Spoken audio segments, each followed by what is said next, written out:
أعوذ بالله من الشيطان الرجيم بسم الله الرحمن الرحيم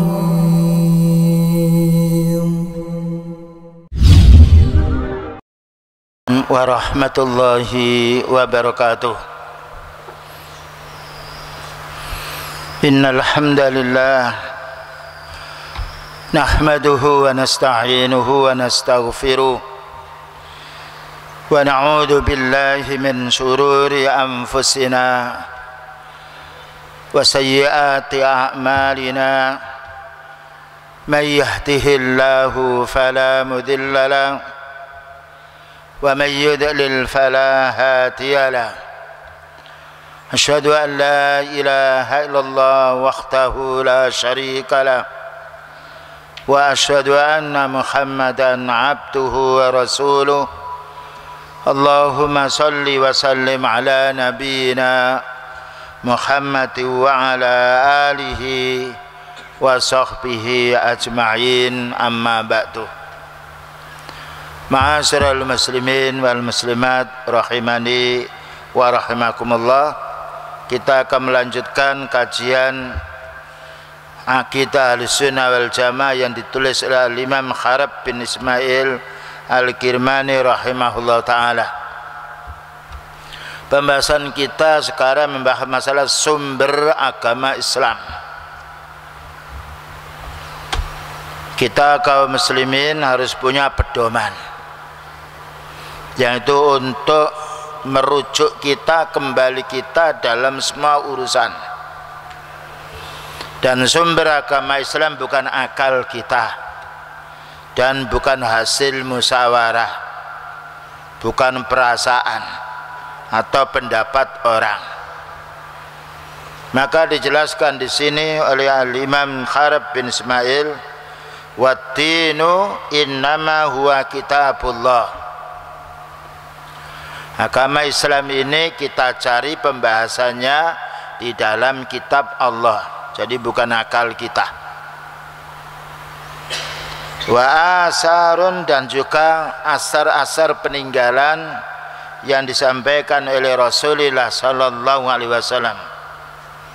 Dan itulah Allah Ta'ala berfirman, fa in tanaza'tum fi syai'in farudduhu ila Allahi war Rasul in kuntum tu'minuna billahi wal yaumil akhir dzalika khairu wa ahsanu ta'wilah.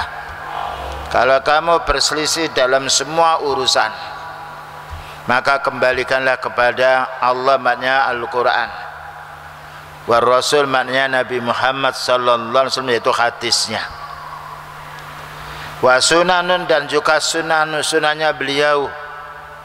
Jadi semua urusan kita hidup ini, mulai kita bangun tidur sampai akan tidur kembali, hendaknya dikontrol dengan dalil Al-Quran, dengan dalil sunnah Rasulullah sallallahu alaihi wasallam. Dan itu yang menjadi sejuknya hati, karena agama ini tidak berubah beda dengan pikiran orang. Ya, yang kemarin lain sekarang dan lain besok, itu pikiran manusia. Karena manusia ini pikirannya diwarnai dengan yang dilihat dan diwarnai dengan yang dia dengar. Tetapi Islam bersumber dari wahyu Allah. Wa riwayatun sikhahun, dan juga riwayat-riwayat yang sahih, anis siqati, dari ulama-ulama yang bisa dipercaya, maknanya orang ahli hadis. Bil akhbari sahihati, dengan membawa berita yang benar. Kalau Al-Quran sampai kepada kita itu mutawatir, maknanya jumlah yang banyak. Jadi tidak mungkin akan ada perbedaan satu yang lain. Tapi hadis yang sampai kepada kita, ada yang mutawatir, jumlahnya banyak, orang menceritakan tapi itu sedikit. Dan ada juga yang sifatnya hadis ahad, hanya beberapa orang yang menyampaikan. Tapi dengan syarat hum as-siqatu, orang yang bisa dipercaya. Al-qawiyat, yang kuat hafalannya. Al-ma'rufat, yang terkenal. Al-masyhurati, dan juga masyhur. Jadi hadis itu ulama dulu mengambil bukan hanya sembarang orang. Bahkan ketika mendengar fulan satu hadis itu sepekan, 2 pekan, 1 bulan dicari lagi orang itu. Ketika apa yang disampaikan itu benar, maka itu berarti orang itu hafid, bisa dipercaya.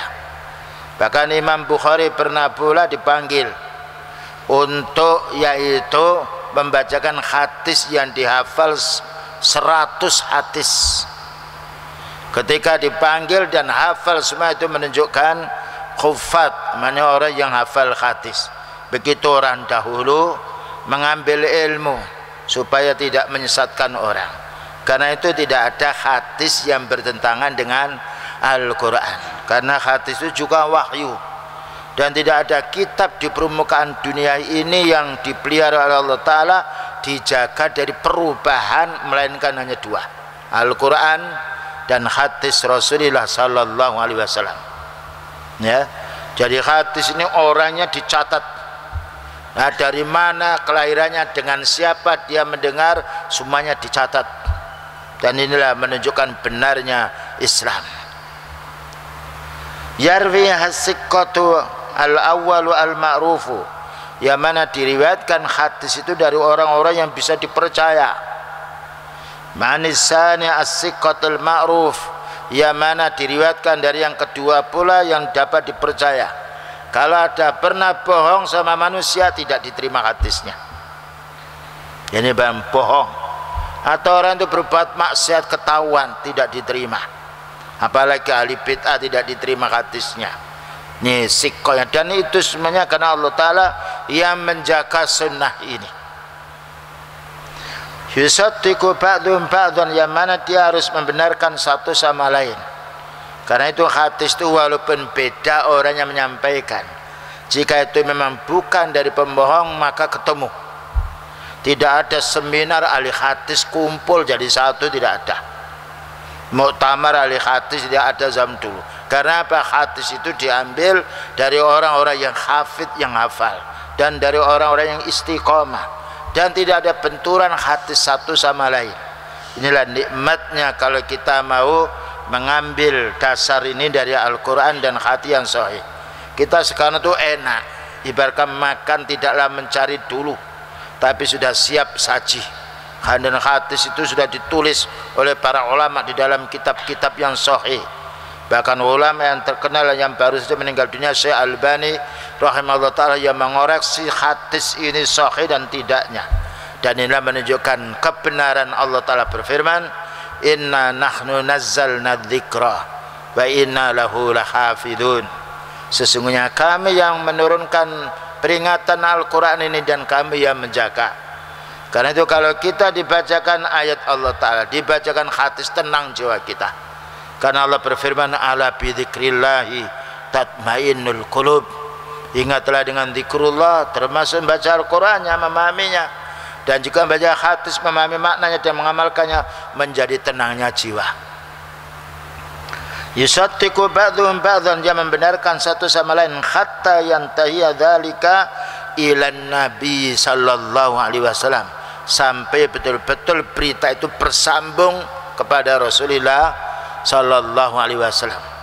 Inilah menunjukkan benarnya Allah Ta'ala menjaga din ini, dan tidak ada din yang bisa dijaga, yang bisa terjaga dari perubahan, dari pengurangan dan tambahan, kecuali dinul Islam yang Allah Ta'ala turunkan kepada Rasulullah sallallahu alaihi wasallam. Dan Islam tidak bisa dibantah karena dasarnya wahyu, dan kitab yang paling mudah kita baca, yang paling kita faham, mudah difahami oleh orang awam sampai orang yang cerdas pula.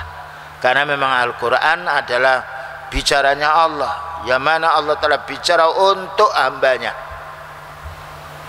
Ashabin Nabi sallallahu alaihi wasallam, atau hadis itu sampai kepada sahabatnya beliau, dan sahabat beliau adalah orang terpercaya.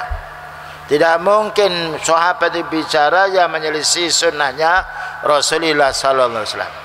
Karena sahabat ini orang mukmin yang pernah berjumpa dengan Rasulullah sallallahu alaihi wasallam dan beriman, dan meninggal dunia dalam keadaan iman. Itu namanya para sahabat. awit tabi'in atau keterangan dari tabi'in. Tabi'in maknanya pengikutnya para sahabat, murid-muridnya para sahabat. Jadi kalau hadis itu sampai kepada beliau namanya hadis mausul, hadis marfu, ya. Kalau sampai hadis kepada para sahabat namanya hadis mursal, itu maknanya sampai pada sahabat. Kalau tabi'in namanya yaitu hadis maktu, dan itu telah dijelaskan oleh ulama hadis. Nah, kenapa masuk tabi'in juga? Karena beliau bersabda, khairun nasi qarni, summa alladhina yalunahum, summa alladhina yalunahum.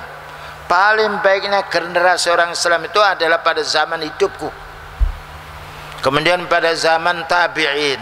Tabi'in adalah pengikutnya para sahabat, kemudian tabi'in.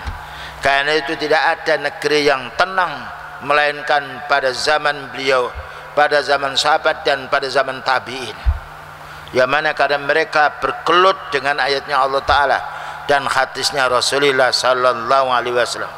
Nah, setelah Islam tersebar di dunia, banyak orang mencampuri Islam ini dengan adat, Islam ini dengan kemungkaran, dengan pula yaitu pendapat-pendapat orang, sehingga rusak.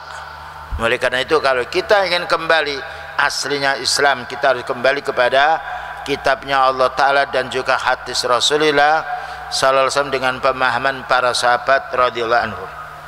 Awaman ba'dahu minal a'immati, atau bisa kita ambil Islam ini dari para ulama sesudah tabi'in, yaitu ahli hadis al-ma'rufina yang terkenal, al-muqtada bihim yang bisa jadi panutan. Makanya kita lihat Imam Syafi'i, Imam Ahmad, Imam Abu Hanifah, Imam Malik dan Imam Sauri itu beda tempat, beda generasi, tapi alhamdulillah tidak mengalami perubahan yang tajam. Berselisih 1-2 dalam masalah urusan ijtihad, dalam masalah tauhid tidak berselisih sama sekali.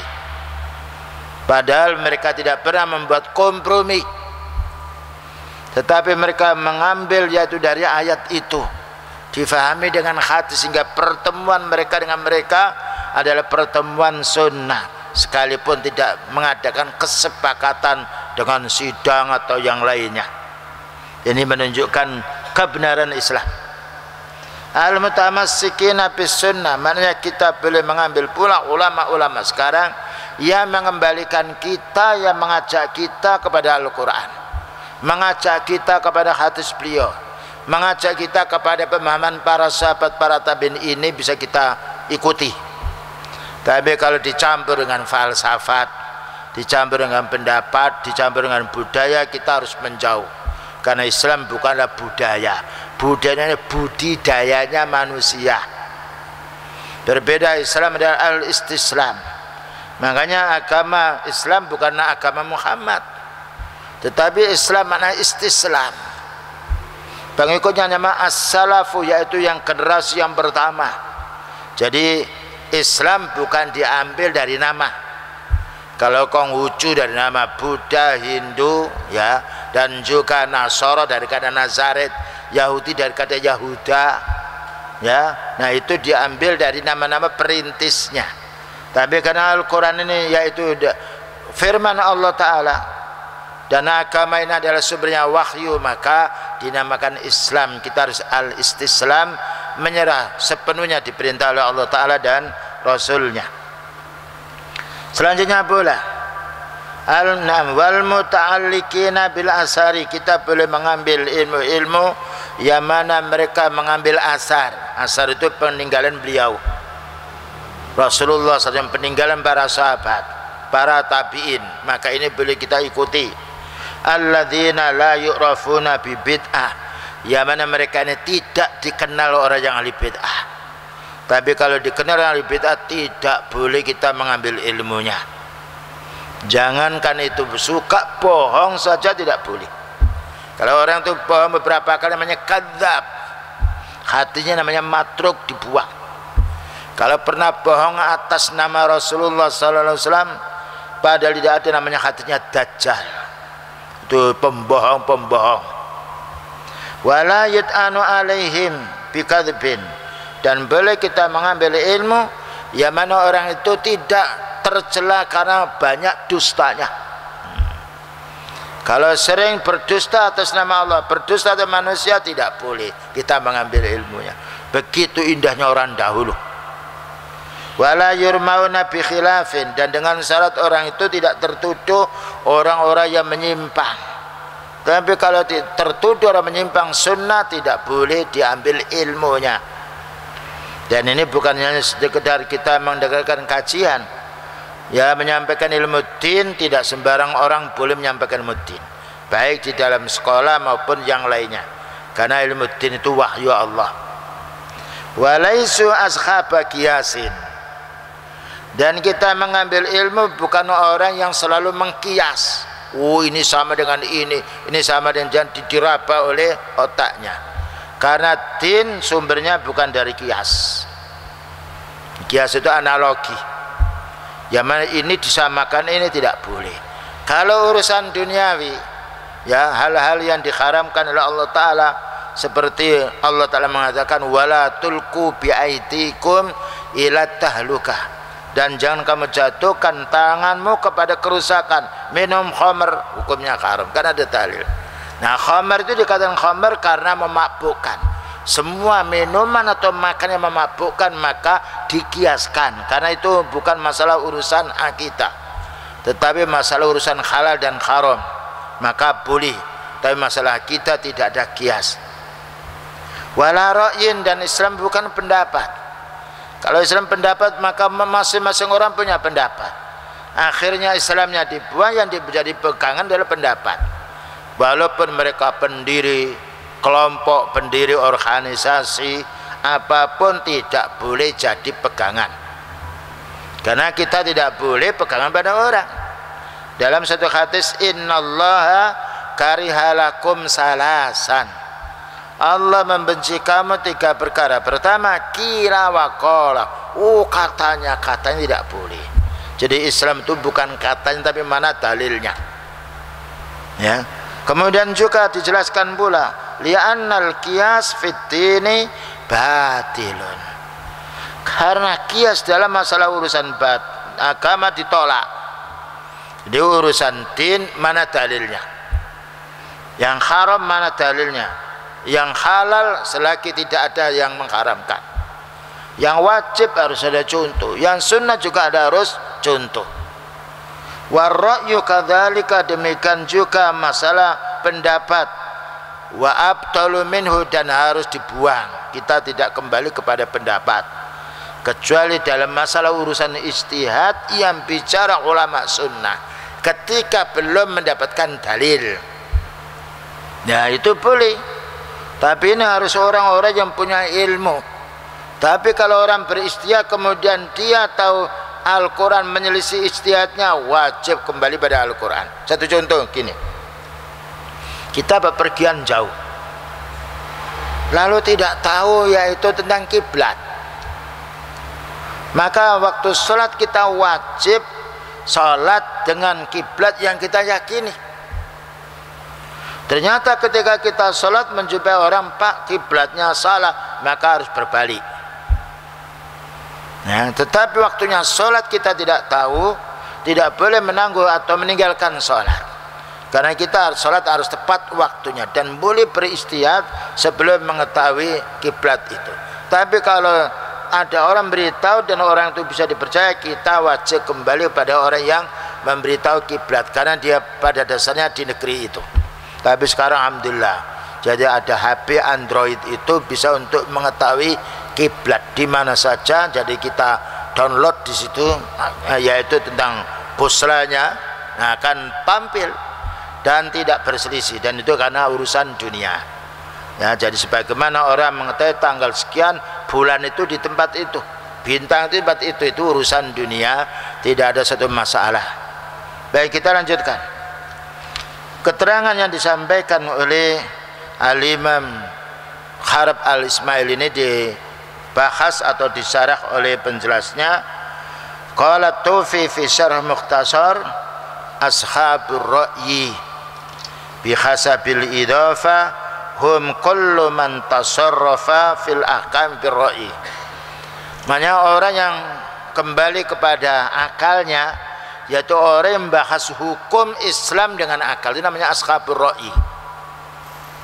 Nah, bahasa kita ini logika. Jadi Islam tidak dilogikakan, karena itu tidak ada Islam pribumi, tidak ada Islam Arab, tidak ada Islam Nusantara. Islam satu, innatina indallahil Islam.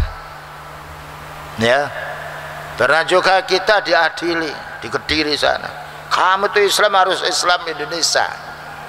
Ya Pak, kalau Islam Indonesia sholat subuhnya berapa rakaat dan sholat isanya berapa rakaat? Nah, tidak bisa menjawab, berarti tidak ada Islam Indonesia. Kalau orangnya Islam Indonesia ada, ya. Tapi Islam Indonesia tidak ada, Islam Arab tidak ada. Jangan kita bagi-bagi Islam Arab, Islam ini, Islam kejawen. Tidak, Islam satu, innatina indallahil Islam. Agama yang diridhai oleh Allah Ta'ala adalah Islam, yang sumbernya adalah Al-Quran, sumbernya adalah hadis, yang itu tidak berubah. Nah, memang begitu orang-orang yang tidak ingin Islam, maunya bagaimana budaya itu bisa masuk Islam. Nah, Islam yang dikorbankan. Nah, makanya tidak ada filsafat Islam. Filsafat itu kelompoknya orang Yunani. Bagaimana filsafat Islam? Filsafat Iqra. Mereka mencoba Al-Quran dan Iqra itu difilsafatkan, tidak boleh, itu ra'i. Ya, oleh karena itu kita harus kembali penafsiran Al-Quran kepada orang yang ahli Quran dan juga ahli sunnah. Fatanawalu jami'a ulama Islam, maka ini mencakup semua ulama Islam. Kalau dia mendahulukan pendapat tidak boleh, dan itu disebutkan dalam surat Al-Hujurat ayat nomor 1. Ya ayyuhalladzina amanu la tuqaddimu baina yadayillahi wa rasulih wattaqullaha innallaha sami'un alim. Wahai orang beriman, jangan kamu mendahului pendapatmu itu lalu kamu menolak Quran. Jangan kamu mendahului pendapatmu lalu kamu menolak hadisnya Rasulullah Sallallahu Alaihi Wasallam. Dan itu ada teguran dari Allah Ta'ala, karena kita namanya Islam menerima. Namanya ati'ullah, ya kita ambil yang dari Allah, wa ati'ur Rasul, ya kita ambil dari Rasulullah Sallallahu Alaihi Wasallam. Karena itu ulama sunnah tidak berselisih di dalam sholatnya, siamnya, dan juga zakatnya, amal ibadahnya, bahkan juga di dalam dakwanya, karena sudah ada sumber sendiri. Selanjutnya pula, wa inna ma summiya haula'i ahlur ra'i. Kenapa mereka dikatakan ahli ra'i, ahli fikir? Li'annahum taraku katsiran minal akhadis ila ra'i wal qiyas, karena mereka meninggalkan hadis yang banyak, dia bicara logika saja. Oh, Islam itu begini, Islam itu. Ditanya dalilnya dia tidak tahu. Dan ini yang paling banyak kita jumpai pada zaman sekarang, ya. Jadi orang yang ahli ra'i atau orang yang logika itu membahas Islam hanya dengan akal. Islam itu tidak bertentangan dengan akal yang sehat. Tapi akal sendiri tidak bisa tahu yang hak kecuali kalau kembali kepada Al-Quran dan Sunnah. Dengan bukti sebelum beliau diutus oleh Allah Ta'ala dan sebelum diturunkan Al-Quran, hancur kehidupan bangsa Arab saat itu. Kenapa kita bicara bangsa Arab? Karena Al-Quran berbahasa Arab dan turun yaitu di tanah sana, yaitu di Mekah dan juga di Madinah. Tapi setelah turun ayat Al-Quran dan beliau berdakwah menjadi bersatu setelah mereka itu berselisih, fa asbahtum bi ni'matihi ikhwana.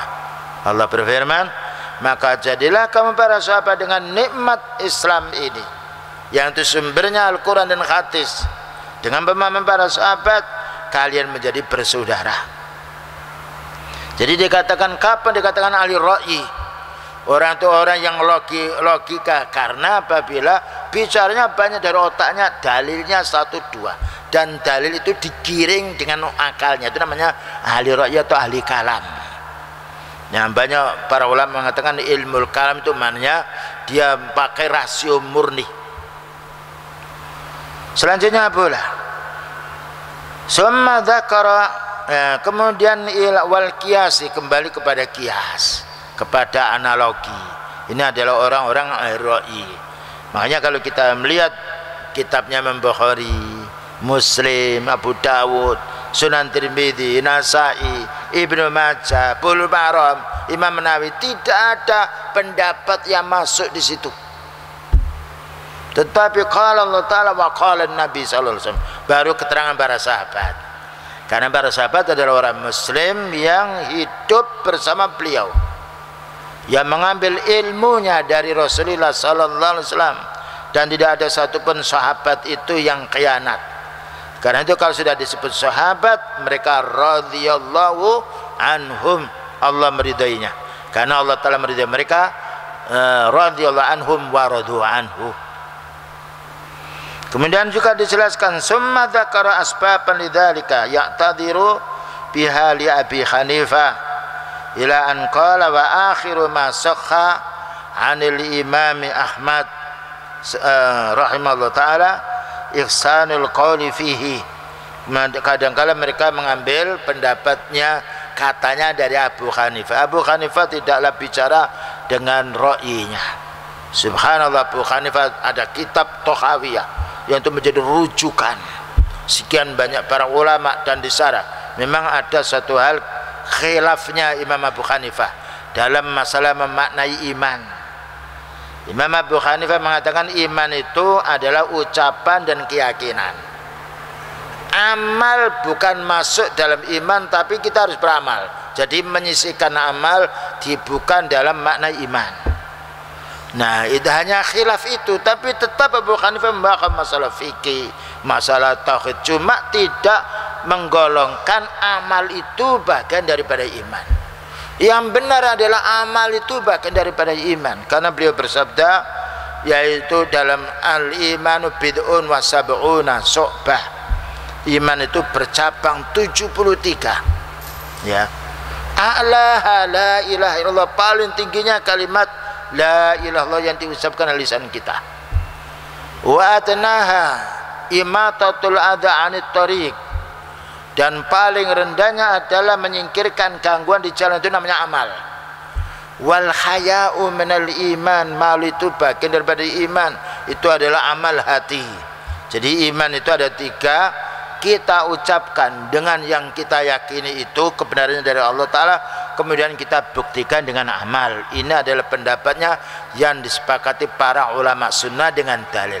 Lah Imam Abu Hanifah berselisih, tetap kita beramal, cuma jangan dimasukkan dalam bagian iman. Itu namanya fuqahaul murji'ah. Tapi para ulama sunnah tetap mengatakan bahwasanya Imam Abu Hanifah adalah ulama salaf, hanya beda dalam redaksi. Selanjutnya pula dijelaskan di sini, an Sahal bin Hunais annahu qala yaum as-siffin ya ayuhan nas. Ini dari Sahal bin Hunayf, sahabat beliau, wahai manusia, ittahimu ra'yakum ala dinikum, curigailah pendapatmu itu.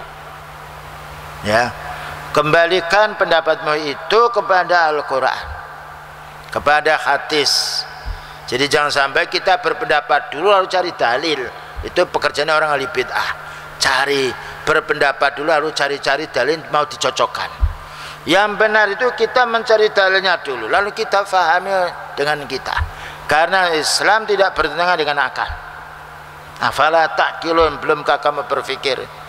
Afala tatafakkarun, belumkah kamu berpikir? Afala ta'qilun, belumkah kamu berakal? Maka Allah Ta'ala selalu menyebut dalam ayatnya, yaitu bahwa din tidak bertentangan dengan akal yang sehat. Cuma akal ini terbatas. Akal ini berkembang bagus kalau ditunjang dengan ilmu Al-Quran, ditunjang dengan ilmu hadis Rasulullah SAW. Dari mana akal tahu itu jin? Akal tidak tahu itu siapa malaikat, karena itu adalah makhluk yang kita tidak bisa melihat. Cuma kita tahu dengan dalil. Ya, kita tahu dengan dalil. berbeda dengan alam yang kita saksikan. Tapi ilmu ghaib tidak bisa diketahui kecuali dengan dalil. Apa katanya? Laqad ra'aituni yauma Abi Jandal. Katanya Sahal, sungguh saya telah melihat pada hari Abu Jandal. Walau astati'u an arudda amra Rasulillah sallallahu alaihi wasallam la radattuhu. Seandainya saya itu mampu untuk menolak, melawan hadisnya Rasulullah sallallahu alaihi wasallam, aku akan lawan, aku akan bantah. Tapi tidak ada yang bisa membantah. Beliau manusia tapi dapat wahyu. Bayangkan beliau lahir ya, beberapa tahun kemudian setelah menjadi nabi membahas masalah sejarahnya Nabi Nuh, sejarahnya Nabi Musa, Nabi Isa, Nabi Hud, Nabi Saleh. Dari mana kalau bukan wahyu? Ya. Dan itu tidak bertentangan dengan kitab yang ada di dalam Taurat maupun di Injil. Itu menunjukkan bahwasanya beliau bicara dasarnya wahyu, bukan perasaan. Karena itu ketika beliau ditanya yas'alunaka 'anir ruh, orang-orang Yahudi menanya kepada beliau tentang ruh. Katakan wahai Nabi, qulir ruhu min amri rabbi. Katakan ruh itu urusan Allah, saya tidak tahu. Dan beliau tidak tahu urusan gaib kecuali beberapa perkara yang Allah Ta'ala beritahu. Dengan bukti ketika difitnah istrinya Aisyah radhiyallahu anha, maka beliau menunggu berita dari Allah. Bersedih hati Aisyah ini karena dituduh berbuat jahat, tapi bersabar sampai turun ayat tentang hadisul ifki. Dari situlah beliau tenang hati. Apa yang dinyatakan, yang disampaikan oleh Aisyah memang benar bersumber dengan wahyu. Nah, ya, inilah baiknya kalau kita kembali bicara, berpegang, berprinsip dengan Al-Quran dan juga hadis beliau yang sampai kepada kita dengan sanad yang sahih.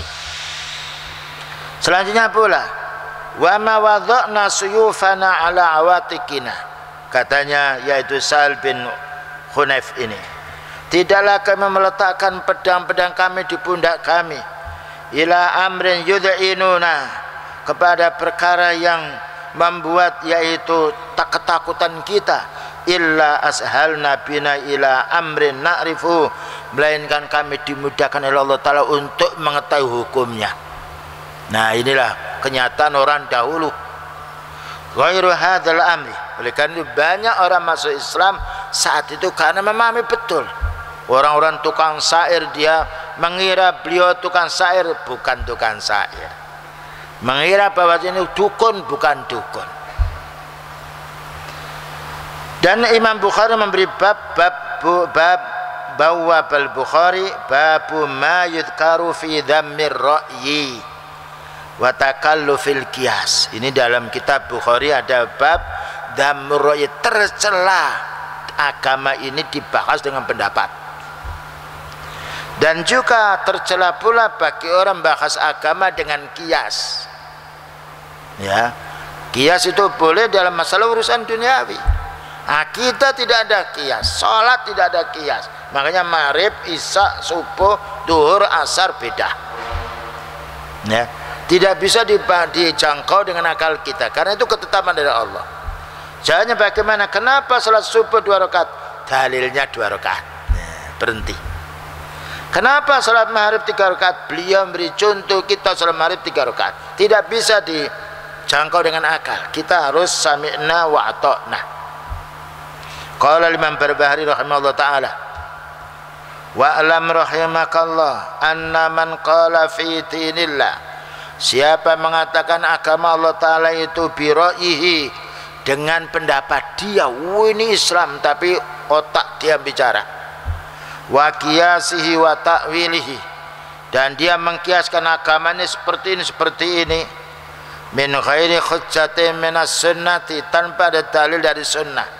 Sunnah itu maknanya Al-Quran dan hadis, wal jamaati, dan tanpa ada contoh dari para sahabat, faqad qala 'ala Allahi ma la ya'lamu, berarti mereka itu bicara atas nama Allah Ta'ala dengan tanpa ilmu. Dan ini berat.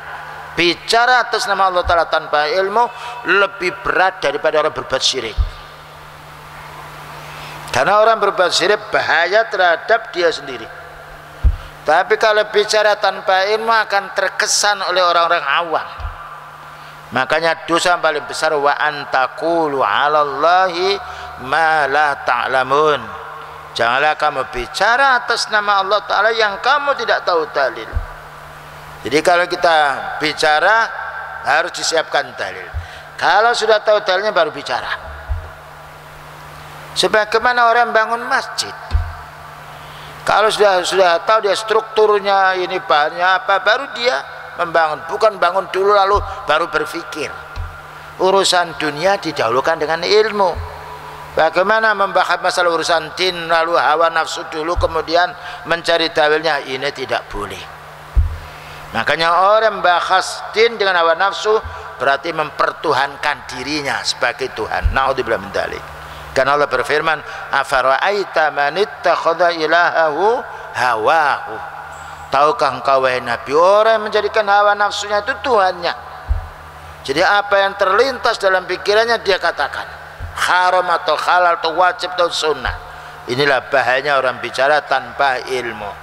Karena itu kita harus hati-hati. Kalau ada orang bicara, mana dalilnya? Kalau mereka mengatakan sedikit dalil, iya memang kita punya harus dalil. Orang jual beli aja ada bukti kok. Orang punya tanah mana dalilnya, dia mana sertifikatnya. Urusan dunia harus ada buktinya. Bagaimana dengan Islam lalu tanpa dalil? Wal haqqu ma jaa min indillah. Katanya Imam Barbari, yang benar itu kalau ada dalilnya dari Al-Qur'an, dalilnya dari sunnah Rasulullah sallallahu alaihi wasallam. Kita kembali pada ulama As-Sahrustani, ulama sunnah. Awalu subhatin waqa'at fil khaliqati. Pertamanya subhat yang jatuh pada manusia ini, subhatu iblis. Subhatnya iblis. Laknatullah alaihi. Semoga Allah Ta'ala tetap melaknatnya. Wa masdaruha istibdatuhu birra'i. Iblis ini berdasarkan dengan otaknya. Fi muqabalatin nasi, ketika menolak dalil. Ya, ketika Allah Ta'ala menyuruh agar sujud iblis dan malaikat ini kepada Nabi Adam, fasajadu illa iblis. Wa idh qulna lil malaikati isjudu li adama fasajadu illa iblisa aba wastakbara wa kana minal kafirin. Tatkala Allah Ta'ala memerintah malaikat agar sujud kepada Nabi Adam, bukan sujud menyembah, sujud menghormati, karena tidak boleh disembah kecuali Allah. Maka semuanya sujud kecuali iblis. Apa? Enggak. Wastakbaru, dan sombong. Wa kana minal kafirin. Maka Allah Ta'ala menanya, kenapa kamu tidak mau sujud? Iya, ana khairum minhu. Ya Allah, aku ini lebih baik daripada Adam.